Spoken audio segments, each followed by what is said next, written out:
નવસારી શહેરના દુધિયા તળાવથી technical school તરફ જતા મુખ્ય માર્ગ વર્ષોથી દબાણના કારણે સર્જાતી ટ્રાફિક સમસ્યાને ધ્યાનમાં રાખી આજે દબાણ દૂર કરવાની ડિમોલેશનની કામગીરી હાથ ધરવામાં આવી છે।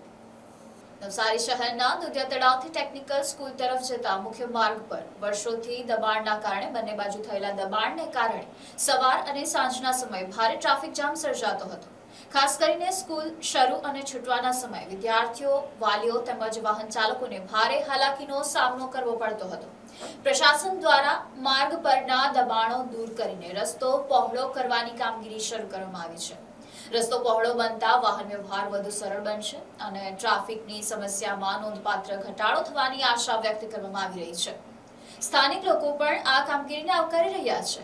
તેમના મત મુજબ લાંબા સમયથી આ વિસ્તારમાં ટ્રાફિકની સમસ્યા ગંભીર બની હતી, જેનો હવે કાયમી ઉકેલ આવશે તેવી અપેક્ષા છે। નવસારી દુધિયા તળાવથી ટેકનિકલ સ્કૂલ તરફ જતા જે આ ટર્ન છે એ બંને બાજુ દબાણને લીધે ટ્રાફિકની ખૂબ મુશ્કેલી પડતી હતી। સવારના સમયે સ્કૂલના બાળકોએ જ્યારે જવાનો સમય હોય ત્યારે પણ ટ્રાફિક થતો હતો, સાંજના સમયે પણ ટ્રાફિક થતો હતો। એટલે જે દબાણ છે દબાણ દૂર કરીને આ રસ્તો પહોળો કરીને લોકોને જે હાલાકી થાય છે હાલાકી દૂર કરવા માટે આજે ડિમોલેશન થઈ રહ્યું છે। Bureau report NDC news, Navsari.